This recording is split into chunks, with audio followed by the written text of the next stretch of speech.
So my temperature sensors have three legs. One is connected to 5 volt, one is connected to ground, and one is connected to my Arduino pin, which is A0. And sensor 2 pin is connected to A1 and sensor 3 pin is connected to A2. So these three temperature sensors are connected on A0, A1 and A2, as you can see over here. After that, I have attached the buzzer to pin 8 and its 5 volt is connected to the 5 volt of Arduino and ground to ground. Similarly, I have attached the relay pin to pin number 9 and 5 volt to 5 volt and ground to ground, as you can see.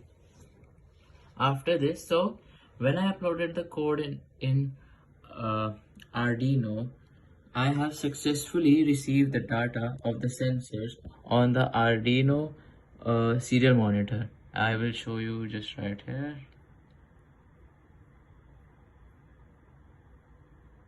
As you can see, I am receiving the data over here from all the three sensors.